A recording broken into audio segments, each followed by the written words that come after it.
नमस्कार दोस्तों, मैं हूं आपके साथ आशीर्वाद। आप सभी का स्वागत है आईएएस मंत्रा के यूट्यूब वीडियो चैनल पर। आइए चर्चा प्रारंभ करते हैं इस स्पेशल इशू पर। ओके, मामला क्या है? 5 मिनट जो नहीं जानते हैं सुन लीजिए, जो जानते हैं अच्छी बात है, अपडेट रिवाइज हो जाएगा आपके लिए। मामले का आगाज होता है 24 जनवरी 2023 को। ठीक है, यह मैं थोड़ा बैकग्राउंड बता दूं आपको आगे बढ़ने से पहले। जानते हैं केस को, 5 मिनट लगेंगे, फिर मैं आऊँगा नए वर्तमान केस पर। 5 मिनट बैकग्राउंड सुन लीजिए क्या हुआ था। देखिए, घटनाक्रम जनवरी 2023 से शुरू होता है दोस्तों। ये एक American company Hindenburg research, Hindenburg लिखते हैं, शॉर्ट में हिंडन लिखेंगे हम लोग, हिंडन रिसर्च एचआर बोलेंगे। ये कंपनी एक रिपोर्ट छापती है, एक रिपोर्ट पब्लिश करती है, जिसमें बताया जाता है कि भारत का जो अडानी ग्रुप है, इसने अपने शेयरों की खरीद फरोख्त में गड़बड़ी की है, कुछ मैनिपुलेशन किया है, जिससे इसके शेयर के दाम काफ़ी ज़्यादा बढ़े हुए हैं। क्या मैनिपुलेशन किया है उसने जानकारी दी हमको यहाँ पर। इसने कहा कि अडानी ग्रुप के शेयर जो हैं कौन खरीद रहा है? गौतम अडानी के एक सगे संबंधी विनोद अडानी साहब, इनके भाई हैं, जो वो भारत के बाहर रहते हैं, मॉरिशस में हैं वो। वहाँ पर एक कंपनी बनाते हैं एक्स नाम की वो, और वो कंपनी अडानी के शेयरों में पैसा लगाती है, एज अ विदेशी निवेशक के रूप में खरीदते हैं शेयर वो। जब लोगों को लगता है कोई विदेशी खरीद रहा है, शेयर के दाम बढ़ते हैं, तो भारतीय लोगों में लगता है हम भी खरीद सकते हैं शेयर का दाम बढ़ रहा है। सीधी बात है, मैं मार्केट में ये पैदा कर दूं कि चीज़ का दाम बढ़ रहा है, पता लगा ग्राहक मेरा ही खरीद रहा है इसको, मैंने पैसा दिया, तुम जाओ मेरा शेयर खरीद लो। जिस दाम बढ़ेगा थोड़ा सा और दाम बढ़ेगा तो बाकी लोग खरीदेंगे, पैनिक से बाइंग होगी, और पैनिक बढ़ेगा तो लोग ज़्यादा खरीदेंगे और ज़्यादा ऊपर जाएगा। तो कुल मिलाकर ये मोटा मोटा आरोप ये था गौतम अडानी के ऊपर। गौतम अडानी कह लीजिए, अडानी ग्रुप पे कह लीजिए, कि अडानी इंटरप्राइजेज या अडानी ग्रुप के जो शेयर हैं उसे बाहर बैठी कंपनियाँ खरीद रही हैं। बाहर बैठी कंपनियां कौन हैं? वो अडानी ग्रुप के ही परिवार के मेंबर हैं। सेबी के नियम में ये प्रतिबंधित है। सेबी का नियम ये कहता है कि कंपनी को कम से कम अपने पास मैक्सिमम 74% रखने का अधिकार है। उसे 25 से 26% शेयर कम से कम मार्केट में जारी करने होंगे। लेकिन अगर जो बात रिवील सच्चाई पाई जाती तो हो सकता था कि अडानी ग्रुप के पास होते मान लो 70% शेयर, और इनके भाई विनोद अडानी के पास होते लगभग 20% शेयर, तो 90 तो घर के अंदर ही है ना। तो सेबी के नियम का उल्लंघन हो रहा था, एक अलग चीज़ है। एक मैनिपुलेट किया दाम बढ़ाने के लिए, वो एक अलग बात है। दूसरा, सेबी का नियम का उल्लंघन आपने किया कि किसी भी जो लिस्टेड कंपनी होती है, शेयर बाजार में लिस्टेड होने को रोकता है, तो अडानी इंटरप्राइजेस को कम से कम 25% शेयर जनता को जारी करने हैं, और 75% अडानी इंटरप्राइजेस के शेयर अडानी ग्रुप अपने परिवार में रख सकता है। 25%, मिनिमम 25% जनता को देना जरूरी है। ये सेबी के नियम है। सरकारी कंपनी 10% और निजी कंपनियों के लिए 25% जरूरी है। लेकिन अडानी ने क्या किया? ऐसा आरोप था कि 75 चलो उनके पास थे, जो 25 गए इसमें से 15 अपने भाई ने खरीद लिए, मान लीजिए, उनके लगभग बता रहा हूं मैं समझाने के लिए, और बाकी 10 जनता के पास गए। तो परिवार के पास कितने हो गए? ऑलमोस्ट 90% शेयर हो गए। यानी अब सेबी के इस क्लॉज का उल्लंघन भी करते हुए पाए गए थे, ऐसा मानना था हिंडनबर्ग रिपोर्ट का।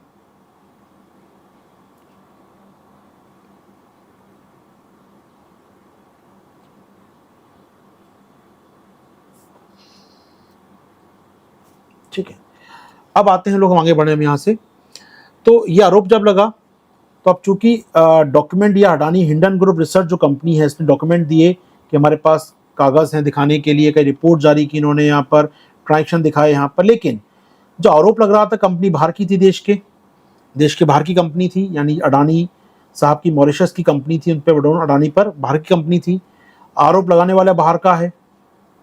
कैसे जांच हो यहाँ पर? तो मामला पहुंचा सुप्रीम कोर्ट में, और सुप्रीम कोर्ट ने सेबी से कहा, आप हैं नियामक, आप जांच कीजिए मामले की बात सही है या नहीं। कई सारे आरोप थे, जांच की गई एक एक करके, और सेबी ने लगभग सभी मामलों में या तो अडानी ग्रुप को निर्दोष साबित कर दिया, या निर्दोष है अडानी ग्रुप, इन पे कोई आरोप नहीं बनता, या फिर सबूतों के अभाव में कोई केस नहीं बनता। दो बातें कही अधिकतर मामलों में कि भैया बाहर की कंपनी, हम कैसे पता करें, हम कैसे पता करें इसका मालिक कौन है, हम कैसे पता करें पैसा कहाँ से कहाँ गया, क्योंकि बाहर की हैं। हाँ, रही 70 बात, जो देश के अंदर जांच कर सकते हैं, कर ली, निर्दोष है। जो बाहर की चीज़ें हैं उसमें डेटा हमारे पास है नहीं, वी कांट से कि कौन निवेश कर रहा है, कौन है इसके पीछे। तो ऐसे में ये आरोप हम नहीं मानते, निर्दोष साबित होंगे। क्यों? सबूतों का अभाव है। जी हाँ, लैक ऑफ एविडेंस के चलते सेबी ने संदेह का लाभ दिया अडानी ग्रुप को, अडानी ग्रुप निर्दोष पाया गया सुप्रीम कोर्ट के आदेश में। सुप्रीम कोर्ट ने लास्ट ईयर जुलाई में वर्डिक्ट दिया कि सेबी की रिपोर्ट से क्लियर होता है कि यहाँ पर ये अडानी ग्रुप पर इस प्रकार के आरोप सही नहीं है, और कुछ मामलों में सबूतों का अभाव है तो हम जांच नहीं कर सकते। मामला खत्म होता है, सुप्रीम कोर्ट की क्लीन चिट मिल जाती है, मार्केट खुश हो जाती है, शेयर बाजार ऊपर चलता है दोस्तों। चलो, देश में अच्छा का माहौल आता है, दिन अच्छे आ गए यहाँ पर, ठीक है। अब इसके बाद अडानी ने क्या किया? अडानी कहा कि हिंडनबर्ग आपने मेरी बेइज्जती की है, आपने मेरी मानहानि की है, आपकी वजह से में नुकसान हुआ है मुझे। अब इस नुकसान को समझे, नुकसान कैसे हुआ अडानी ग्रुप का? क्योंकि जब 24 जनवरी को हिंडनबर्ग की रिपोर्ट आई थी दोस्तों, ये आपके 2023 सही कर दूं मैं आपके लिए, लास्ट ईयर जनवरी की बात थी ये, जब ये रिपोर्ट आई थी उसके कुछ दिनों बाद, 2 दिन बाद ही अडानी ग्रुप अपना आईपीओ जारी करने वाला था।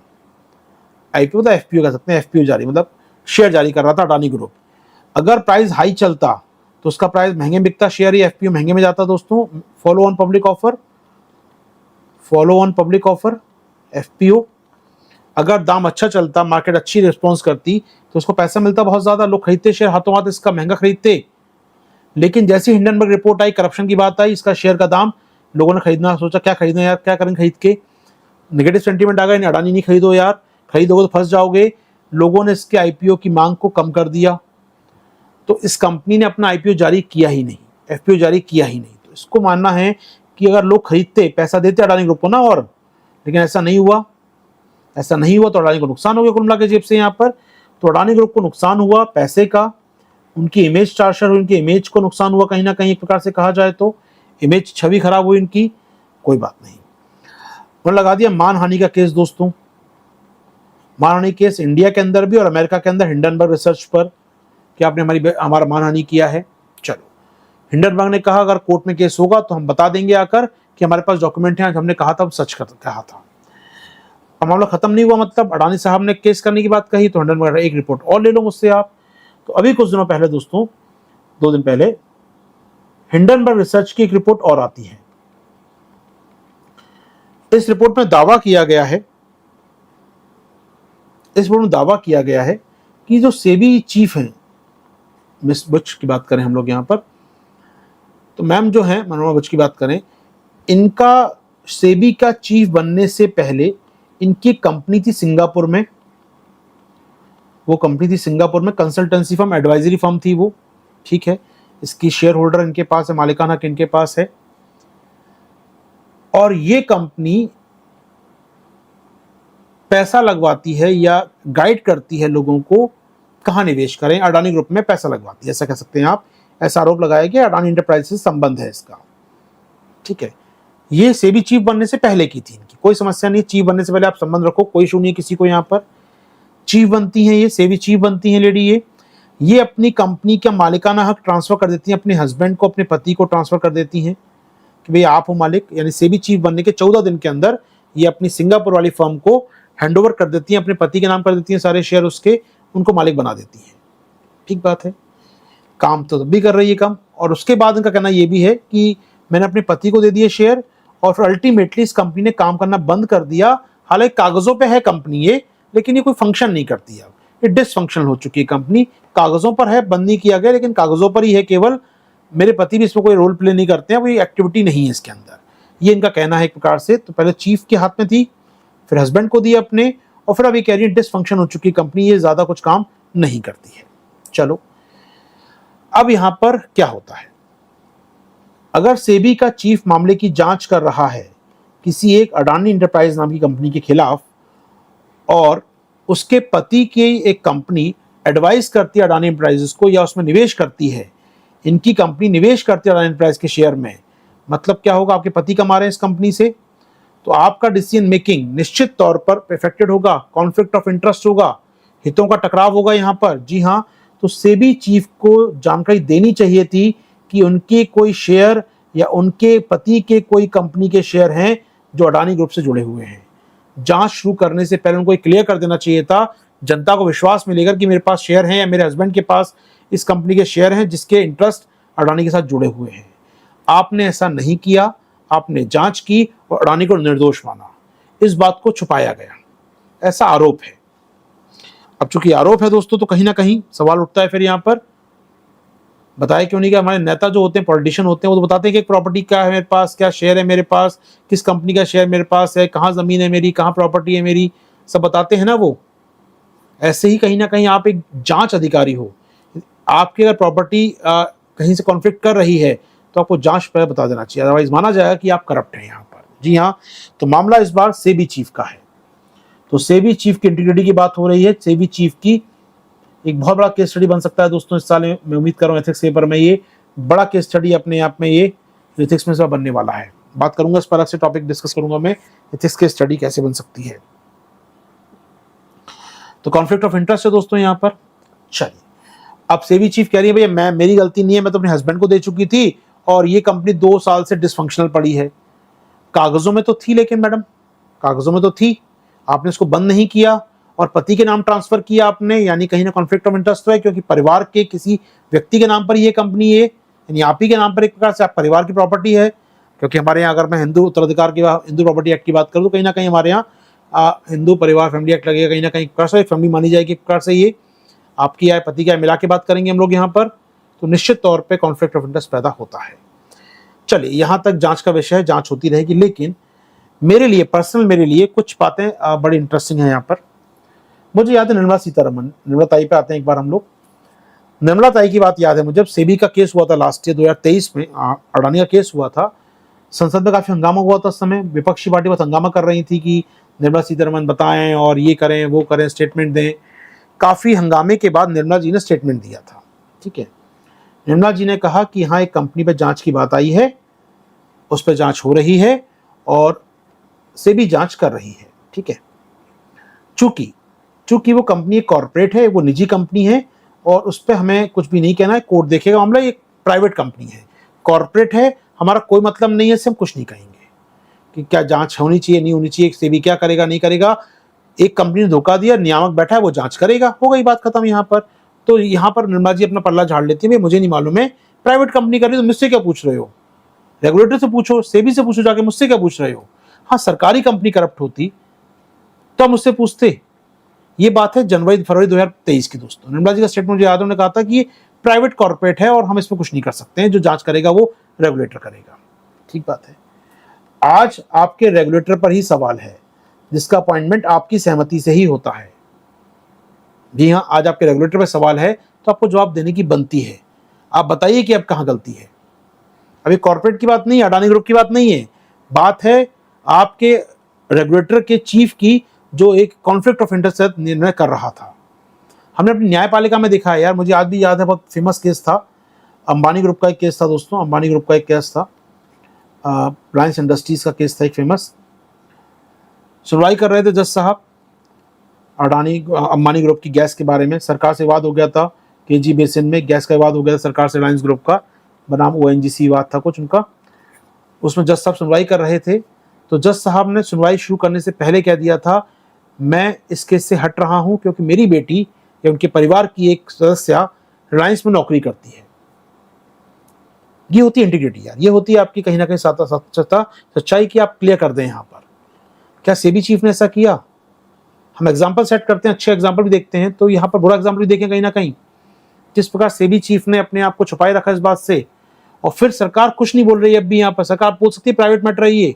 अब सेबी चीफ की इंटीग्रिटी की बात है, सेबी चीफ के ईमानदारी की बात है अपने आप में। अब तो सरकार को बोलना चाहिए यार, क्योंकि नहीं तो पूरे इंस्टीट्यूशन में सवाल उठेगा पूरे सेबी के प्रक्रम के ऊपर। जो बहुत आरोप सेबी पहले भी लगते रहे सेबी के ऊपर कि कई बार ये जांच नहीं करता है या कॉन्फ्लिक्ट ऑफ इंटरेस्ट होता है इसका।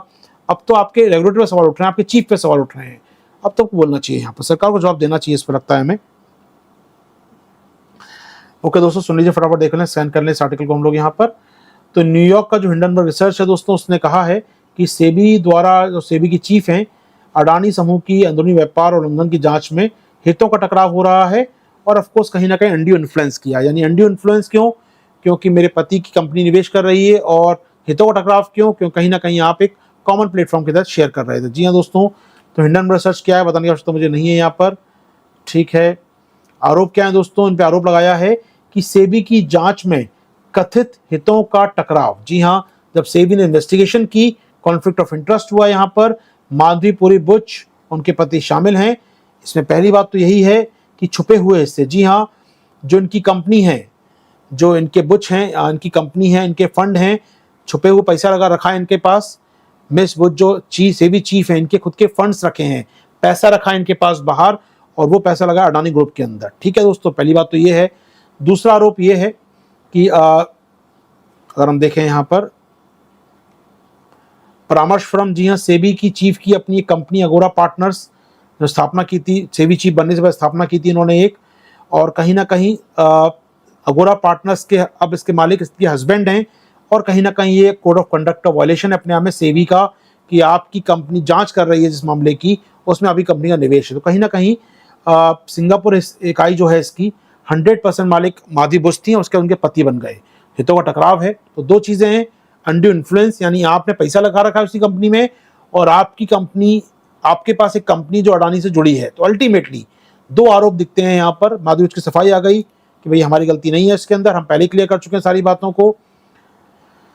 चलिए, तो यहाँ पर बुश का जवाब क्लियर है। उन्होंने कहा कि उन्होंने मेरी जो कंपनी बनाई है हम लोगों ने, हमने नियुक्ति से पहले जो निवेश किया था, अपॉइंटमेंट से पहले किया था हम लोगों ने, और जो परामर्श फर्म है वो निष्क्रिय हो गई है, और पहले हस्बैंड देख रहे थे मेरे, वो निष्क्रिय हो गई है। तो जो फंड निवेश कर रखा अडानी ग्रुप में, वो मेरे सेबी चीफ बनने से पहले का निवेश है उस वहाँ पर। और दूसरा, जो मेरी कंपनी की आप बात कर रहे हैं, वो मैंने हस्बैंड को दे दी थी, और वो डिसफंक्शन हो गई है, वो अब निष्क्रिय हो गई है।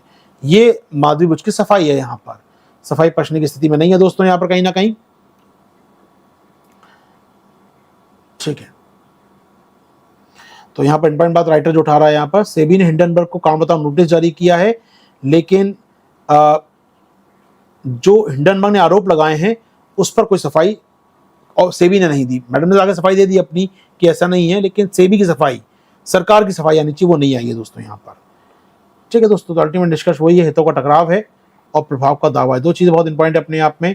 कॉन्फ्लिक्ट ऑफ इंटरेस्ट है दोस्तों कहीं ना कहीं, और इन्फ्लुएंस है दोस्तों कहीं ना कहीं, आप जो अडानी ग्रुप कर सकता था। यहाँ पर जब ये रिपोर्ट आई थी, मुझे तब भी याद है, तब भी मैंने कहा था कि छूट दे दी सेबी ने। बहुत सारे सवाल अनआंसर्ड रह गए थे उस समय कि आपने जो छूट दी है सबूतों के अभाव में।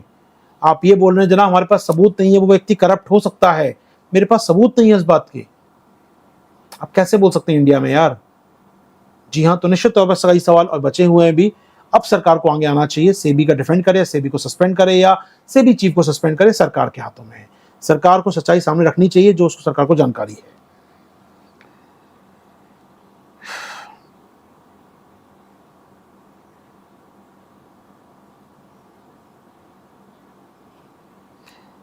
ओके, कुछ सवाल आपके पास है सर? सर, विदेशी फर्म कुछ भी आरोप लगा देगी तो इंडिया को क्यों सीरियस लेना चाहिए? बात सही है, इंडिया क्यों सीरियस ले? अगर आप सीरियस नहीं लेते, एक बात हो सकती है कि हिंडनबर्ग को छापता है, मत कान धरो उसके ऊपर, लेकिन उसकी रिपोर्ट दुनिया भर के लोग मानते हैं। आप नहीं माने मत मानिए, उसकी रिपोर्ट दुनिया भर के लोग मानते हैं। वो लोग पैसा लगा रहे हैं बाजार में आपके, वो नहीं लगाएंगे, निकाल के ले जाएंगे, मार्केट आपका गिरेगा, और आपका गिरा तो आपके निवेशक, जो घर के निवेशक हैं, उनको नुकसान होगा। तो घर के निवेशकों के हितों की सुरक्षा करना, इनके इंटरेस्ट को सेव करना सेबी का काम है, सरकार का दायित्व है। तो सरकार भली रिपोर्ट पे ध्यान दे न दे, लेकिन अगर उस रिपोर्ट पे असर पड़ता है मेरे शेयर मार्केट पर, मेरे इंटरेस्ट पे असर पड़ता है, मेरे शेयर धारकों के हितों का असर पड़ता है, तो मैं ध्यान देना जरूरी है। फिर क्लियर बात यहाँ पर। हो सकता है कि यार इंपॉर्टेंट बात वही, आप थोड़ा आईआर के कॉन्टेक्स्ट में समझिएगा। चीन दावा कर रहा है, किसी चीज़ का क्लेम करता है, वो मेरा है, मुझे डायरेक्ट असर नहीं पड़ रहा, लेकिन हो सकता है उससे बाद में बिजनेस कम्युनिटी का दिमाग खराब हो जाए, बिजनेस कम्युनिटी परेशान हो जाए, तो फिर असर पड़ेगा मुझे। वही बात यहाँ लागू होती है। पहली बात तो कि ध्यान दें, बिल्कुल देना चाहिए हमें ध्यान, क्योंकि वो भी एक रेपुटेड फर्म है, दुनिया में उसका जाना जाता है इस काम के लिए। दूसरी बात यहाँ पर है कि सरकार सीरियसली उस बात को, रिपोर्ट को जांच करे, जो कि होना चाहिए था। आरोप लगाया गया है, अगर एविडेंस है उनके पास, वो देने को तैयार भी हैं, तो सरकार को जांच करानी चाहिए निष्पक्ष रूप से। और तीसरी बात, सबसे बड़ी बात, सब छोड़ दो, सारी बात छोड़ दो, मतलब झूठा आरोप लगाया उसने, लेकिन अगर सेबी चीफ जांच कर रही हैं, अगर उनकी कंपनी में हिस्सेदारी दिख रही है कागज पर, आज भी तो है, हस्बैंड के नाम कंपनी है, निष्क्रिय हुई है, खत्म नहीं हुई है, वो कंपनी बंद नहीं हुई है, 100% पार्टनर उनके हस्बैंड हैं, इसमें कोई दो राय नहीं है। आज उनका पैसा अडानी के शेयर में लगा है, वो खुद मान रही है कि पहले का लगा है, ये मेरे सेबी चीफ बनने से पहले का है। तो क्या डिक्लेयर किया आपने फैसला करते समय, जब जांच ने डिक्लेयर किया कि मेरा पैसा लगा है अडानी ग्रुप में? आपने नहीं किया मैडम, इसलिए आप पे आरोप है। हमें मतलब नहीं हिंडनबर्ग क्या कर रहा है, हम तो बात ये कह रहे हैं कि आपका अडानी के शेयर आप कह रही हैं मेरे पास हैं, आप ये कह रही है कि मैंने कब खरीदे जब मैं सेबी चीफ नहीं थी, लेकिन आप सेबी की अब जांच कर रही है मामले की, तो बताना चाहिए जनता को, आपको ट्रांसपेरेंट होना चाहिए था। गलती वहां पर है। मत मानिए हिंडनबर्ग रिपोर्ट को, मत मानिए उसके आरोपों को, लेकिन जो बातें कही गई है वो सच हैं तो फिर बहुत नुकसान होगा देश को। यहां पर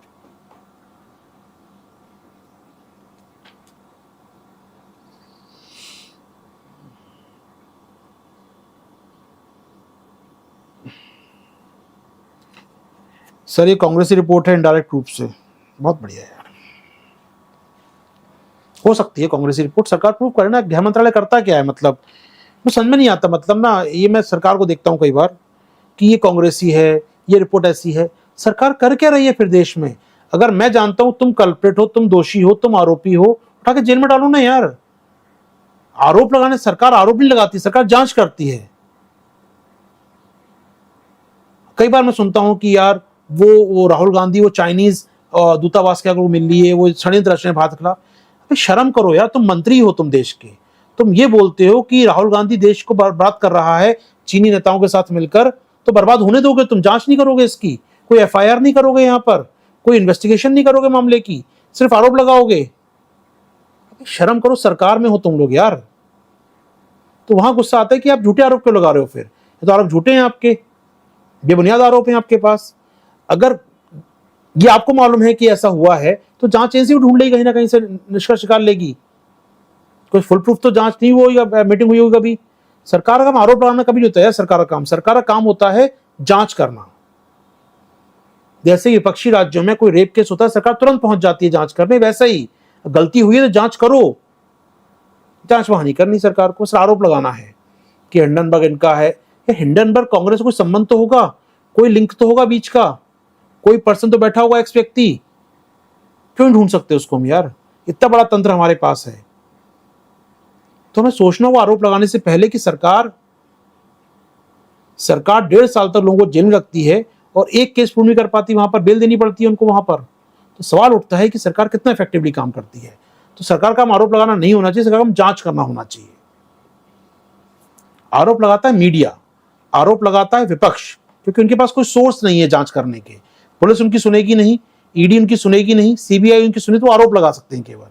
तो विपक्ष हुआ, मीडिया हुआ, स्वतंत्र मीडिया और विपक्ष आरोप लगाते हैं केवल, सरकार जांच करती है। सरकार आरोप नहीं लगाती कभी, और ना ही कहना चाहिए मुझे, सरकार जब आरोप नहीं लगाएगी, सरकार का काम आरोप लगाना नहीं होना चाहिए कभी, सरकार लगाती है हमारे यहां पर। चलिए दोस्तों आगे बढ़ते हैं आपके साथ।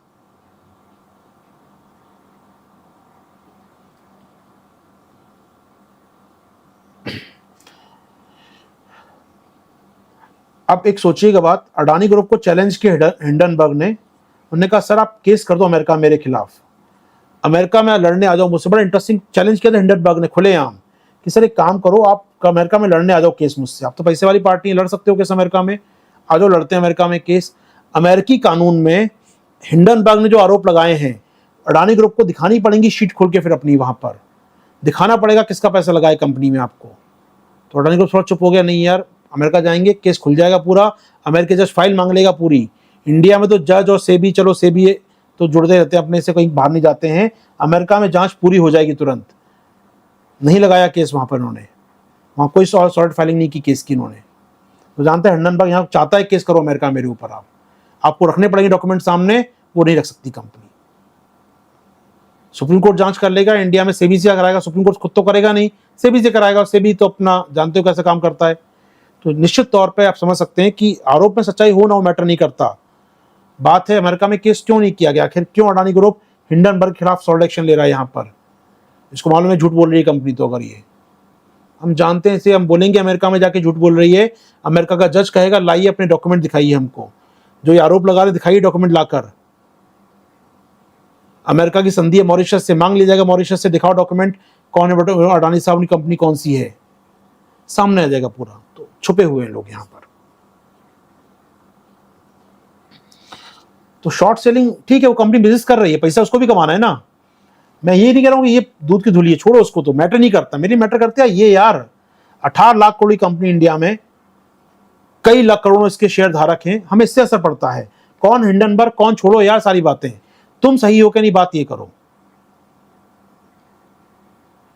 जैसे आजकल हमारा सिस्टम बन गया है कि एक व्यक्ति पर आरोप लगाते हैं, आपने आरोप लगाया तुमने चोरी की, वो चोरी का जवाब नहीं देता, कहता है अच्छा तुम तो झूठ बोलते हो यार, शुरू से तुम्हारे पिताजी झूठ बोलते थे, तुम्हारी माता ही झूठ बोलती थी। आपकी क्रेडिबिलिटी खत्म करना है उसको, जिससे अपने आप मामला खत्म हो जाए कि आपने उसको चोर बोला था। समझिए इस बात को। लेकिन ये बात तो कभी हुई नहीं कि चोरी तुमने की क्या नहीं, ये मामला कहां गया फिर। तो हिंडनबर्ग रिसर्च को टारगेट किया जा रहा है, जो कि ठीक बात, आप कर लो टारगेट, लेकिन आपके खिलाफ जो मामले हैं वो जांच होनी चाहिए ना फिर उसकी, वो नहीं हो रही है। समस्या वहां पर है। मुझे हिंडनबर्ग से कोई सहानुभूति नहीं है, जांच करो, बंद करो, झूठ बोलती है बंद करो उसको, लेकिन अगर केस चलाओ उस पर, तो अगर आरोप लगे तो जांच तो हो निष्पक्ष। और जांच करना अधिकारी छुपा रहा, कॉन्फ्लिक्ट ऑफ इंटरेस्ट करता है, तो सवाल और गहरा हो जाता है, फिर क्यों छुपाई गई बात।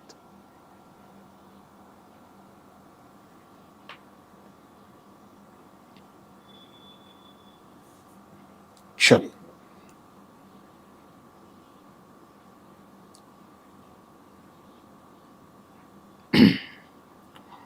आगे बढ़े दोस्तों हम लोग यहां से। ठीक है, आगे बढ़ते हैं दोस्तों। देखिए मैं हमेशा कहता हूं कि निष्पक्ष, सेबी का काम है निष्पक्ष जांच करना, और कॉन्फ्लिक्ट ऑफ इंटरेस्ट हमारे न्यायपालिका, हमारे मंत्रियों से पूछते हैं कितनी आय है तुम्हारी, यार चुनाव लड़ता है एमपी से पूछते हैं तुम्हारी कितनी आय है, तुम्हारे पास कितने शेयर हैं, कितनी जमीन है, जिससे कभी कॉन्फ्लिक्ट ऑफ इंटरेस्ट ना हो यहां पर। लेकिन क्या सेबी चीफ होना चाहिए मेरे पास कितनी इनकम, किसके कंपनी के शेयर मेरे पास हैं, गलत है अपने आप में।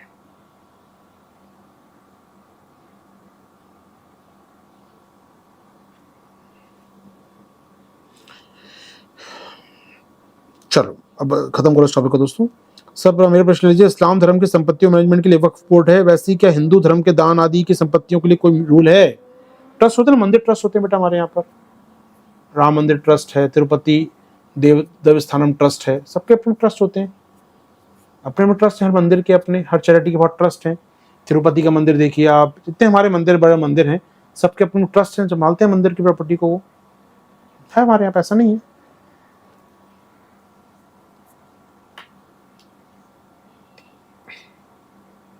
चलो आगे बढ़ते हैं दोस्त। सर शॉर्ट सेलिंग क्या होती है? One line. शॉर्ट सेलिंग में कुछ नहीं होती है, ये एक सौदे का सट्टेबाजी है। मान लो मेरी कंपनी हिंडनबर्ग रिसर्च, ठीक है, एक कंपनी मान लो XYZ नाम की कंपनी है, कोई बहुत बड़ी कंपनी है, शेयर बिकते हैं, बहुत महंगे बिकते हैं, ठीक है, इसका शेयर चल रहा है मान लो इस समय 500 रुपये का शेयर चल रहा है, एक इसका प्राइस शेयर का 500 रुपये है, ठीक है।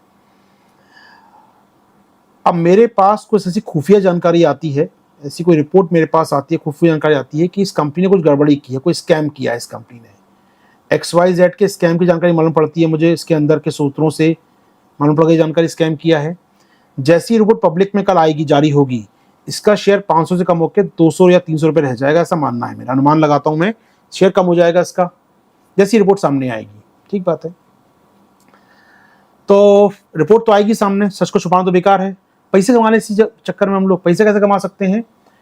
मैं गया XYZ कंपनी का शेयर मान लो ए व्यक्ति के पास है, मैं इसके पास गया, इसके पास मान लो लेट्स से 100 शेयर है इस कंपनी के, 100 शेयर का दाम 500 रुपये का एक शेयर, यानी इसके पास लगभग 50,000 रुपये के शेयर हैं इस कंपनी के।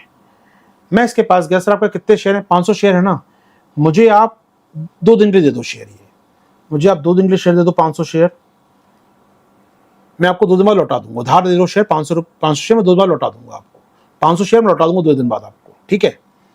ठीक है जनाब, दे दिए उसने मुझे शेयर, उधार दिया है, तो 500 शेयर मेरे पास आ गए, ये 100 शेयर मेरे पास आ गए, 500 रुपये का एक शेयर है इस समय, तो 100 शेयर मैं लेकर आ गया पूरे उससे, उसके पास कुछ नहीं बचा, मैं उधार लेकर आ गया शेयर।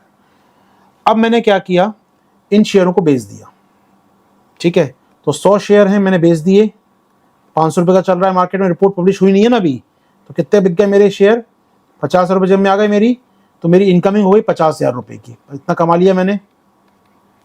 उधारी कितनी है, लाइबिलिटी कितनी है? 100 शेयर देना है मुझे।